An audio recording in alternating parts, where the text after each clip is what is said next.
Five Nights at Freddy's is a series that needs no introduction.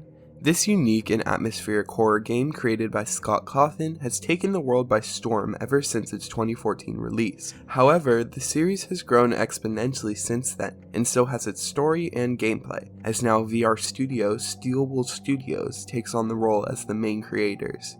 This has caused a bit of divide in the fan base though, as there are constant arguments on whether Scott's style of games or Steelwool's style of games are better.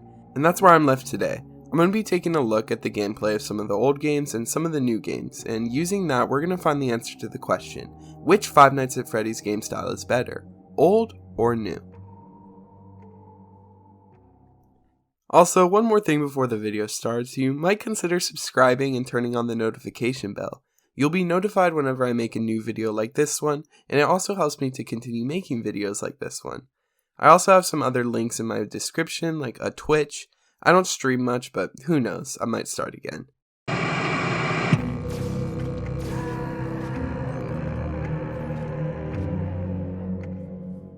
Classic Five Nights at Freddy's games saw us in a mostly static position. We had to use our available resources to fend off animatronics.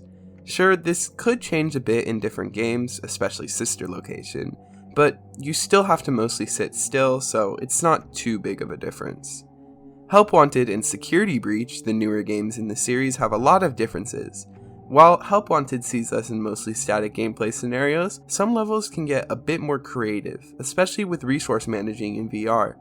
Security Breach and its DLC Ruin, however, see a huge departure from all of this, as its gameplay sees us exploring a fully 3D environment. So, which is better? Well, that's a bit complicated. Let's do the easy comparison first.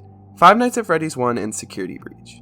Fnaf 1 sees us playing in the Freddy Fazbear's Pizza security office, where we have to use doors and lights to fend off animatronics, all while dealing with a limited power source. This game establishes a great sense of atmosphere and stress, as we basically have to manage our resources to deter the main four threats. Each animatronic also functions differently from each other, with Bonnie and Chica showing up at each door, while Freddy and Foxy are mostly dealt with on the camera. So we have to balance each of these different pieces while also dealing with the overarching threat of power. So this gameplay loop is great, especially for a first time player. While today has become pretty easy to abuse many of the gameplay mechanics, I think that becomes more of an issue with the skill level of a player rather than the gameplay loop itself. I mean, I'd argue it's the best in the classic series, which is kind of sad thinking about it. I mean, it's the first game. Anyways, now for the part where I say Scary Bear good and Security Breach is bad. Security Breach is one of the newest installments in the series. Being made by a primarily VR game company, Steelwool Studios, its base game sees us navigating the sprawling mega pizzaplex. And, I'll talk about the good before I absolutely destroy this game. Security Breach for one feels a lot better, and I'm gonna get so much hate for this, but is a lot more fun to play than the classic games. A lot of this comes down to the fact that you can actually walk around and explore the pizzaplex, which on paper and most of the time in gameplay is pretty fun to do. The game also expands so much more than just avoiding animatronics, as there are several collectibles, upgrades, and secret locations, and just a lot more to run around and look for. While a lot of this doesn't have much depth, which is another problem, and the constant presence of animatronic can make it pretty annoying, it is still a bit of dumb fun to just find these boxes and wind them up. The game's locations are also pretty good. The game gets a lot of flack for the fact that the pizzaplex is really bright and always has its lights on. While I agree this makes the actual horror aspect of the game basically non-existent, I can't help it, it just looks pretty. So many of these locations just have so many little details to them, and just looking at them makes me happy. There are also a couple few and far between actually scary locations, like the daycare. While it usually has its lights on, one mission sees us navigating the play structure in complete darkness. We have to find several generators and avoid the creepy moon animatronic. Now, I've seen some differing thoughts on this section, but overall, I really like it. The dark daycare is really creepy, and Moon has such a good presence on this level, with him seemingly always being on our tail. While it's pretty short, I think it's a pretty solid segment, and it's also at the start of the game, so I really can't hate on it too much for being pretty short. There's also another pretty good section with parts and service, where we have to navigate a dark and rundown area while being followed by several endoskeletons. The endoskeletons only move when we aren't looking at them, so this makes a couple pretty intense sections where we have to look away from them to progress. And overall, I think it's great. The endoskeletons do appear a bit later in the game, but at that point we can completely avoid them, which I'll talk more about that issue later. There's a couple more highlights in the game, specifically Chica's basement and escaping from Shattered Rocky. Escaping from Shattered Roxy. But overall, the game's animatronics encounters mostly fall flat, so we're gonna have to talk about the bad now. Security Breach has a couple things going for how bad the gameplay loop is, but let's start with the animatronics themselves. The animatronics are basically omnipresent, being in every corner of the game. Most of the time these are Chica, Roxy, and Monty, who have small differences from each other, but for the sake of the video they mostly act the same. The way they work is that they patrol an area, and once they spot us, they'll pursue us and jump scare us. The idea is to use some distractions and hiding spots to deter them, but most of the time you can just run through an area unharmed. And this gets even worse when you factor in Freddy and the progression system. Security Breach gives us a main ally with Freddy, who serves the purpose of being basically a mobile hiding spot. In most areas we can call Freddy and hop inside of him and move around, where then we're undetectable from any of the other animatronics. And while the game has a lot of sections where Freddy isn't usable, it also has a lot of sections where Freddy is, especially after beating the story. So you're basically just walking around free from any danger for like a solid fourth of the game. And Freddy does have limited battery. There's also a lot of upgrades available to him and a bunch of recharge stations just littered around the Pizzaplex. So there's not really a point where Freddy's battery is really a problem. So what can we do to avoid animatronics when Freddy isn't around? Well, we can use the distractions and hiding spots that I mentioned before, but a lot of times they're just pretty useless. And apart from that, there's also weapons, which is really weird that Steel will add weapons to a Fnaf game. This game has two weapons we can use against any animatronic. These being the Phascam, which gives a large flash that blinds any animatronics in front of us, and the Phaser Blaster, which can shoot up to 6 shots of a laser into animatronic eyes, which blinds them of course. So, with all these options to evade animatronics, how on earth is the game even balanced? Well, it is. Kind of. I mean, like, the game does get more difficult as we go on, it's just the ways in which it gets more difficult are probably the dumbest things I could ever think of. For starters, the game used to remove saving after beating the main game, which was really dumb because there's several other main story missions after beating the main game. Eventually in an update they added one single save spot to the atrium, but that's still dumb because there are several main missions that involve you going from place to place across the Pizzaplex and collecting several different collectibles, and after all of those you have to make a detour into the atrium. And you also have to just hope that the AI isn't stupid and doesn't kill you for any reason, because this game is so broken that the AI can just kill you for no reason sometimes. Like, they just spot you. They teleport to you. They literally teleport to you, I swear. Anyways, this game also has the fact that the animatronics can't be everywhere at once. So, they implemented staff bots. These are robots that move on a set path, where if you get into their sight, they jump scare you and call over an animatronic. While they aren't a bad idea, they probably have some of the worst implementations I've ever seen. They are spammed everywhere. Every section in this game is flooded with dozens of staff bots, and if you really need this many staff bots, then maybe you should rethink the scale of these areas and the AI of the main animatronics. Just maybe. Staff bots also feel like putting a band-aid on a broken arm. And that band-aid also makes the arm worse somehow, because staff bots have some of the most annoying hitboxes and paths in this game. So many unfair sightings by them, combined with the unfair late game save system, makes them a pain to deal with. Just take a look at the fast bots in the fast cave, and you'll know what I mean. I swear, there are so many. I mean, technically you can also use your weapons to blind them, but most of the time it's near impossible to properly aim the laser right, and you can barely tell when you blind them, by the way. And wasting a single Phascam just isn't worth it in most cases, because this thing takes forever to recharge. On top of that, it seems like Steel will realize how overpowered having a weapon can be, and nerf them pretty hard in the late game. For starters, normal Monty wears glasses, so neither weapon can harm him. His shattered form in the late game though doesn't wear glasses, so he can be blinded. But this is also kind of confusing because the shattered forms are supposed to be harder versions of the animatronics. Like, Chica loses her voice so it's harder to spot her, and Roxy gets more aggressive. Meanwhile, Monty gets a lot easier and also gets no appearances. I mean, seriously, Shattered Monty has 3 appearances in this game. Roxy's shattered form sees her losing her eyes, so she can't be affected by any weapon, and she hears her environment, so she'll just aggressively jump to anything she hears. I really like this mechanic in theory because it makes you think about your movements and also puts some use to distractions. In execution, most of the time her AI is so dumb that you can just run past her, so what's the point? Other special enemies like Vanny can't be affected by any of the weapons.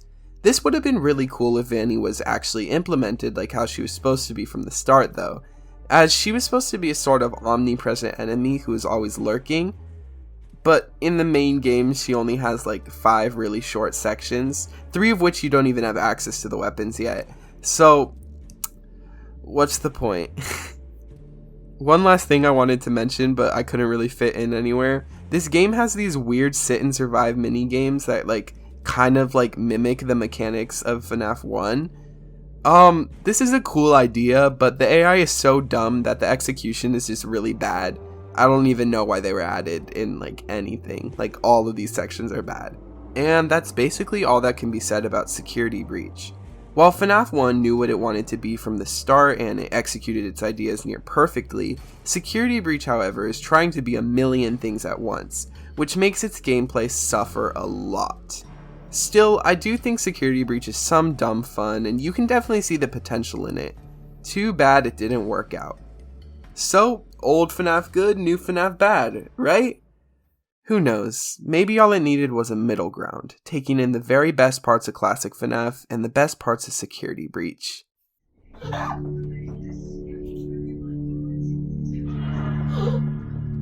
But before I get into that, I just want to comment on Help Wanted because I feel like people forget how good Help Wanted is. Help Wanted is Steel Wool's first go at the Five Nights at Freddy's series, and it takes form as a simple VR horror game, but for what it is, it's really great. While most gameplay takes aspects of Scott's games, you can definitely see how Steel Wool started experimenting with the formula. Some of these levels are genuinely some of the best FNAF content to date, like Vent Repair or Parts and Service.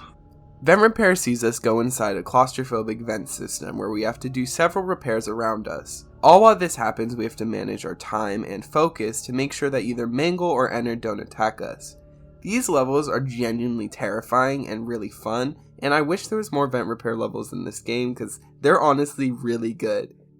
Parts and Service is a mode that sees us get up close and personal with the main cast of animatronics. We have to do several different repairs to them under several different conditions, and all of it comes together to make a very atmospheric and scary game. While not being the most traditional Five Nights at Freddy's gameplay, it does show how good Steel Wool can be at making simple horror experiences. But nothing shows that more than the DLC for this game, Curse of Dreadbear. This DLC sees us playing more unique Steel Wool created games, which are all fun and scary in their own right, but nothing interests me more than the game's traditional office gameplay, Danger Keep Out. Danger Keep Out is a pretty underrated game mode in all of FNAF because for what it is, it brings us some of the best office gameplay I've seen in the series. In this broken down version of FNAF 1, we have to manage several different animatronics by shocking them. We get 5 shocks, and once they run out, we have to shut down the power and reboot our office, which leaves us sitting in the dark for a long time. So, the level becomes a challenge of resource management and keeping track of each animatronic across every camera to get an optimal and safe time to reboot. This brings the type of multitasking and stress that FNAF 1 brought in its gameplay, but makes it so much better. And for that, I think it's probably the best office gameplay in the series. So, Steel Wool definitely knows how to design a FNAF game. So, what happened with Security Breach?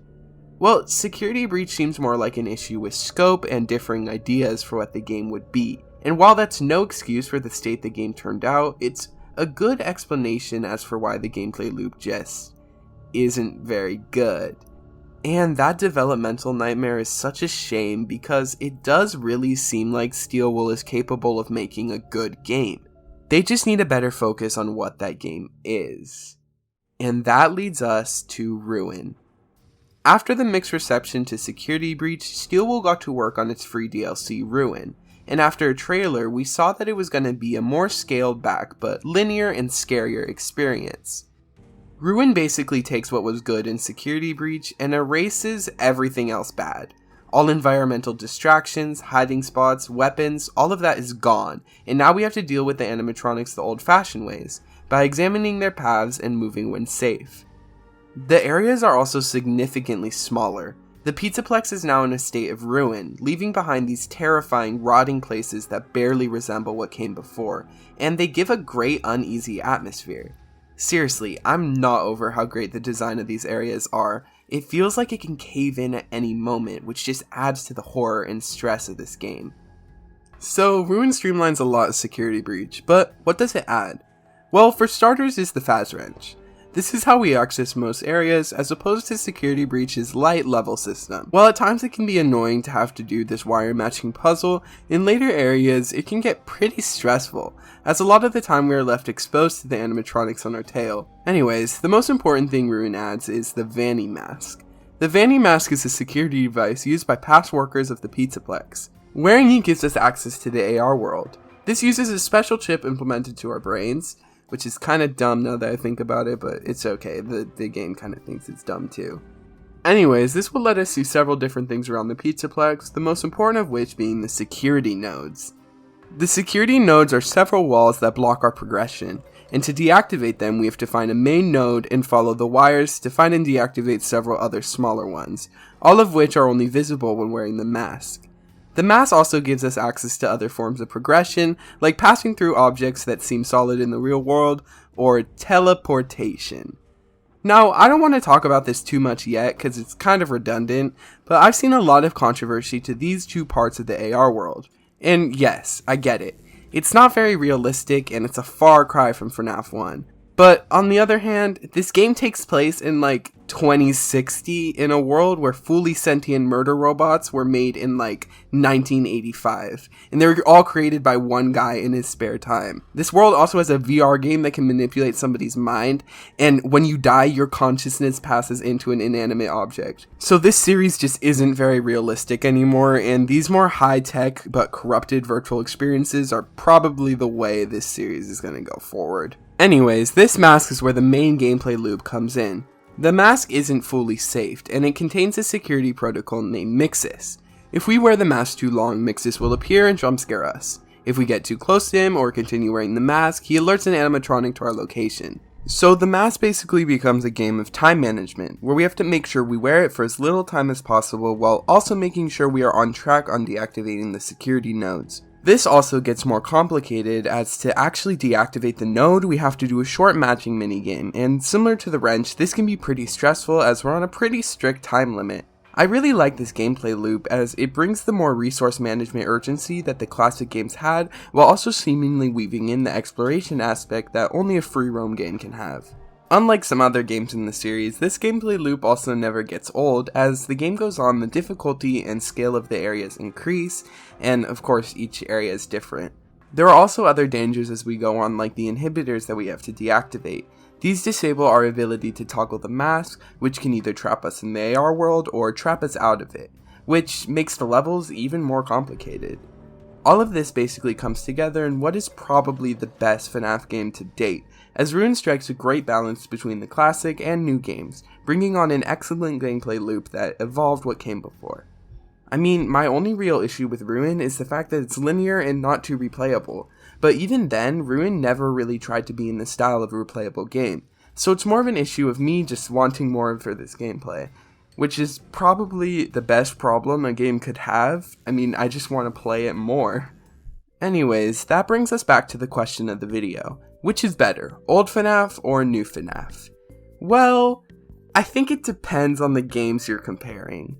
Because while in today's video I mostly compared the new games against FNAF 1, which was the better side of classic FNAF gameplay, I think when you compare the other games, the answer becomes a bit more muddy, as while games like Fnaf 2 or Sister Location are good, well, that's being nice, more like okay, a lot of their gameplay choices are pretty bad.